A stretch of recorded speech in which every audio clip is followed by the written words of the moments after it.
प्रिय भाई बहन माँ बाप बच्चा बच्ची बेटा बेटी जितने लोग ऐसे छोटे वीडियो को देख रहे हैं, मैं सभी को इस समस्या के नाम से मेरा हृदय के साथ स्वागत करके फिर से ये छोटे वीडियो को शुरू करने के लिए जा रहे हैं। भाई बहन जितने लोग इसी वीडियो को देख रहे हैं तो शुरू से लेकर आखिरी तो सुनिए। सुनने के बाद कमेंट जरूर लिखिए। आपको कैसा भी लगे, अच्छा भी लगे, बुरा भी लगे, कमेंट जरूर लिखिए। लाइक करिए, अपना अपना परिचित लोग को शेयर भी करिए। ठीक है, मैं और ज़्यादा समय नहीं बोलूँगा इधर उधर बात को, लेकिन हमारा टॉपिक में जाएंगे। ये पार्ट है 31 है, 31 भाग है। आप लोग सुनते जा रहे हैं। जितने लोग मेरा प्रचार को अर्थात वीडियो पिछले वीडियो को देख रहे होंगे, अब सोच लिए आज भी वही बात को सामने रखेंगे बोल के सोचे होंगे। और विशेष करके मैं वही बात है, क्योंकि परमेश्वर का महाशक्ति शैतान का महाशक्ति, ये दो शक्ति आज दुनिया में काम कर रहा है।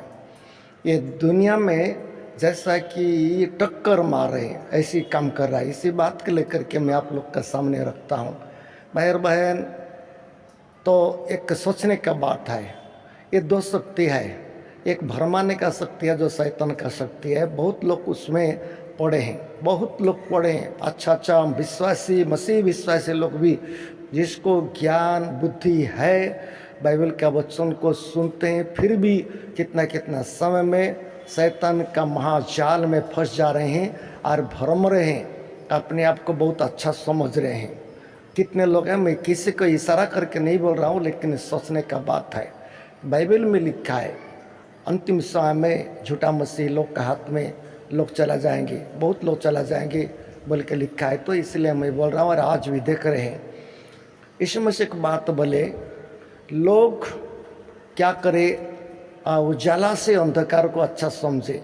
यही होना एक अध्याय में लिखा हुआ, आप पढ़ेंगे तो पता चलेगा क्या बोल के। ये बहुत सोचने का बात है। लोग उजाला से अंधकार को अच्छा समझे और अंधकार में चले गए।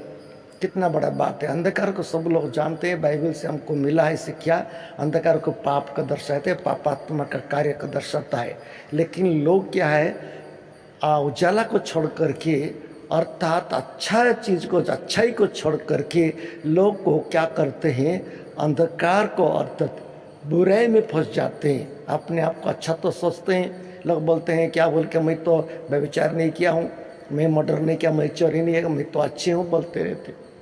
लेकिन सबसे बड़ा बात है, धार्मिक जीवन का यदि कम है जीवन में, और परमेश्वर का वचन के अनुसार जीवन में कुछ पालन कम है, तो कहाँ फंसता है जा कर के, कोई भी हो शैतान का मोहजाल में फंसता है। तो इसलिए ये बात का हमको सोचना है। लोग क्या है, मैं एक बार सुनिए, लोग किसको अच्छा समझते हैं। मैं पिछले वीडियो में उड़ाऊ पुत्र के बारे में बता। उड़ाऊ पुत्र इतना अच्छा घर का बेटा था, लेकिन ऐसी बुद्धि हो गया है जे ये घर में मेरे को रहना नहीं चाहता हूँ। मैं चला जाता हूँ, दूर देश में चला जाता हूँ, दूर देश में चला गया है। ये तो बात तो सुन लिए हैं, चला गया, उसका परिस्थिति आप लोग सुन रहे हैं। लेकिन एक बात है, मैं एक बात बोलना चाहता हूँ। लोग क्या है, अंधकार को अच्छा समझे लोग, अर्थात पाप बुराई को अच्छा समझे, अपने आप को ऐसे सोच करके। और लोग क्या है, कलीसिया में कितने कलीसिया खरा शिक्षा को सुनना नहीं चाहते हैं, कड़क जीवन को सुनना नहीं बनाना चाहते हैं, सकरा रास्ता में जाने के लिए इच्छा नहीं करते हैं। जो चौड़ा रास्ता है उसी को जाने के लिए लोग चलते हैं, और बाद में मौत को, दुख को चला जाते हैं। मेरा कहने का है, ये बहुत सोचने का बात है। हम लोग को इस दुनिया में रह रहे हैं, जितना दिन हम लोग जी रहे हैं दुनिया में, जीते समय हम परमेश्वर का छाया में रहना जरूरी है। भजन संगीता में आप लोग पढ़े होंगे, जो परमेश्वर का छाया में रहते हैं कैसा होता है, एक खजूर झाड़ का समान होता है बोल के लिखा है। एक धार्मिक बनता है वो। तो ठीक है, लोग क्या है, अंधकार को अच्छा समझे हैं, अर्थात लोग खराई को छोड़ करके लूज में जाते हैं, हंसी कूदे। आज कितने चर्च में मैं देखता हूँ, लोग क्या है, कितना अच्छा प्रार्थना आराधना प्रार्थना करते हैं, रो रो करके, छाती पीट पीट करके प्रार्थना आराधना करते हैं, परमेश्वर को बुलाते हैं और उन शांति पाते हैं कितने लोग। और कितने कलीसिया में देखता हूँ हंसा हंसी होकर के रहते हैं, बच्चा बच्चे खेले जैसा हो से रहते हैं, बच्चा बच्चे जैसा खेलते हैं ना, ऐसी होकर के रहते हैं। तो इसलिए मैं कहना चाहता हूँ आराधना प्रार्थना का आराधना यूहन्ना 4 अध्याय उसका 24 पद में लिखा है, यीशु खुद बोले जो परमेश्वर आत्मा है और परमेश्वर का सेवा करने वाला, उपासना करने वालों का आत्मा है, सच्चाई से सेवा करे। ये पद यीशु मसीह खुद बोले। मेरा प्रिय भाई और बहन, हम दो विषय को हम चिंता कर रहे हैं, एक तो अच्छा है, एक तो बुरा है, और एक तो परमेश्वर का महाशक्ति, एक तो शैतान का महाशक्ति। आज किसका शक्ति में हमारा जीवन बीत रहा है, हमारा कलीसिया किसका शक्ति में बीत रहा है? क्या परमेश्वर का आत्मा के द्वारा चल रहा है कि शैतान का आत्मा के द्वारा चल रहा है? इसको हमको सोचना है। मैं बताते गया था पिछले वीडियो में, दो प्रकार कलीसिया है, दो प्रकार का वेदी भी दो प्रकार है। वेदी के पास आज औरत लोग भी पास्टर होकर के खड़े हो रहे हैं। कितने औरत लोग जो बाइबल में अनुमोदन नहीं करती है, बाइबल अनुमति नहीं देती है, ऐसी जगह में है। लेकिन वहाँ पर भी कितने लोग हैं, कितने लोग बैठे हैं, बाइबल को पढ़ते हैं कि नहीं पढ़ते मैं नहीं जानता हूँ, लेकिन उसमें ले। और कितने लोग परमेश्वर जो नहीं चुनता है, ऐसे लोग भी जाकर के वेदी के पास खड़ा होकर के उन लोग पास्टर बन जाते हैं। ये है क्या है, फरमाने का ताकत आज दुनिया में भयंकर काम कर रहा है। मैं किसके खिलाफ नहीं है मेरा प्रिय भाई और बहन, सोचने की बात है। हम ये वीडियो एक ही गांव में नहीं जाता है, लाखों लोग देख रहे हैं ये वीडियो को, बहुत लोग देख रहे हैं और सोच रहे हैं भी। किसी का बुराई नहीं कर रहा हूँ, मैं सचेत कर रहा हूँ, जो सोए हुए लोगों को जगाने का टाइप का हो रहा है। तो इसलिए मैं मेरे कहने का है मेरा प्रिय भाई बहन, जितने लोग आप जी रहे हैं दुनिया में, हम परमेश्वर का शक्ति में रहना जरूरी है। हम बूढ़े पुत्र के बारे में हम लोग सोचते हैं कि जब लौट करके आया वहाँ पर परिस्थिति स्वर्ग के समान हो गया था। आज कितने लोग आज ऐसी होकर के जी रहे। यदि कोई परिवर्तन हो जाएंगे तो और पिता के पास आएंगे तो प्रभु निश्चित क्षमा करेंगे। कोई खाली प्रार्थना कर देते हैं और मैं पिता के पास गया, बूढ़े पुत्र का जैसा मैं कर दिया, ऐसा नहीं है। अपना पिता के पास गया है। मैं तो पिछले वीडियो में बताया था दो प्रकार के पिता, एक तो हमारा सृष्टिकर्ता परमेश्वर आत्मिक पिता है, सृष्टिकर्ता पिता है, और एक प्रकार जो सुसमाचार प्रचार करते हैं, सुसमाचार के द्वारा हमको जन्म देते हैं और उनके द्वारा हम बपतिस्म लेते हैं, उनके द्वारा प्रबोध लेते हैं, उनके द्वारा हमारा आत्मिक जीवन बढ़ते रहता है। ये हमारा आत्मिक पिता है। यदि हम कभी बिगड़ जाएंगे तो उन लोग आकर के क्या करना है, अपना आत्मिक पिता के पास जा कर के सरेंडर होना है, ये जरूरी है। इसको दर्शाता है बाइबल में। तो इसलिए एक काम कोई भी नहीं कर सकता है ना। तो बूढ़े पुत्र का कैसा हुआ है, बूढ़े पुत्र अपने पिता के पास आया तो अपना पिता उसको दया किया, अनुग्रह किया और घर खुश मना रहे हैं। और उनका वस्त्र नहीं था, वस्त्र पहना दिए, वस्त्र के बारे में बताया। और अभी जूता पहना दिए। जूता के विषय में तो आप लोग को बताया मैं, जूता किसका दर्शाता है?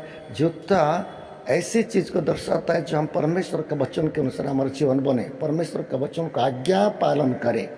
आज्ञा जो पालन करता है वो सच्चाई परमेश्वर का संतान होता है, सच्चाई परमेश्वर का एक बेटा बनता है। और उन्हीं लोग के लिए यीशु मसीह मध्य आकाश में आ रहे हैं लेने के लिए, और परमेश्वर राज्य में लोग देख पाएंगे। जिसके लिए यीशु मसीह खुद बोले कि मैं तुम्हारे लिए घर बना के जा रहा हूँ। जिसके लिए घर बना हुआ है, आज्ञा पालन करने वाला ही वहाँ पर एंट्री कर सकता है, नहीं तो नहीं कर सकता है। तो उसके लिए जूता पहना दिए। जूता तो आप लोग जानते हैं किसका दर्शाता है? वही बात को तो आज्ञा पालन को दर्शाता है। जो आज्ञा पालन नहीं करता है कहाँ दर्शाता है आज्ञा पालन? जो स्कूल में बच्चे जो पढ़ाई करते हैं ना, वहाँ का मास्टर अच्छा पढ़ाई कराता है, तो वही स्कूल में जो पढ़ता है बहुत मार खाते हैं, बहुत गाली सुनते हैं। वही स्कूल का बच्चे कोई तो बनते हैं कलेक्टर, कोई तो बनते हैं बड़ा ऑफिसर बनते हैं। ठीक है, जो कलीसिया में अच्छा खरा शिक्षा होता है, जो कलीसिया में अच्छा परमेश्वर का दास अच्छा खरा शिक्षा देता है, डांटता है, सब कुछ करता है, संभालता है, तो ऐसी कलीसिया का लोग समय आएगा तो बड़ा बड़ा पास्टर बनते हैं और बड़ा बड़ा भविष्यवक्ता बनेंगे और बड़ा बड़ा भविष्यवक्त्री भी बन सकते हैं, ऐसी कलीसिया का लोग। क्योंकि ऐसी शिक्षा पा करके यदि बढ़ रहा है तो, और ऐसी शिक्षा नहीं है, खाली प्रार्थना जाता है, कोई भी जाते हैं बैठ देते हैं, कैसा बच्चे वचन सुन देते हैं, वचन के अनुसार जीवन नहीं बिताते, ऐसे तो कलीसिया बहुत है, ये बेकार है। तो इसलिए मैं बोलना चाहता हूँ कि उड़ा पुत्र का बारे में हम लोग सोचेंगे, ऐसे ही हम लोग को भी परमेश्वर हमको भी जूता दिया है।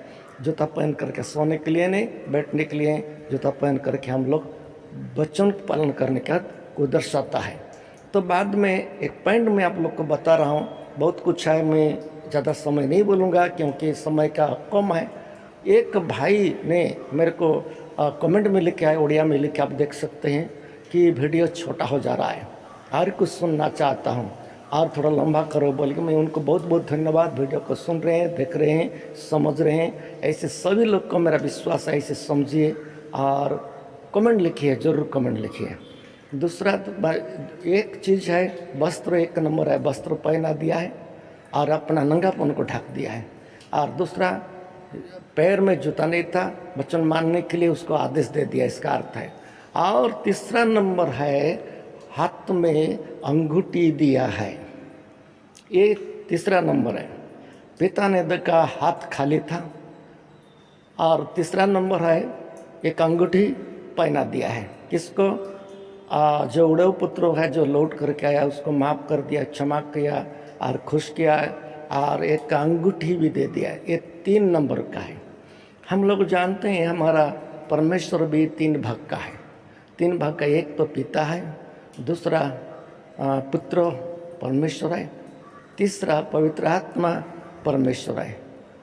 ये तीनों शक्ति को हमको पाना जरूरी है, कि तीनों शक्ति पाना जरूरी है। हम बपतिस्मा लेते समय भी इसमें से खुद बताए कि पिता पुत्र पवित्र आत्मा के नाम से बपतिस्मा 2 बोल के लिखा है।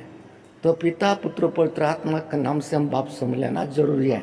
कितने लोग हैं केवल यीशु के नाम से करते हैं, सब कुछ यीशु है बोलते हैं, ऐसे बाइबल में लिखा नहीं है। त्रिएक यीशु है, 3 एक यीशु है, तो यीशु के नाम से हो नहीं सकता है। पिता पुत्र पवित्र आत्मा अभी 3 विषय उड़ा पुत्र को दे दिए। एक तो वस्त्र पहना दिया है, उद्धार का वस्त्र है।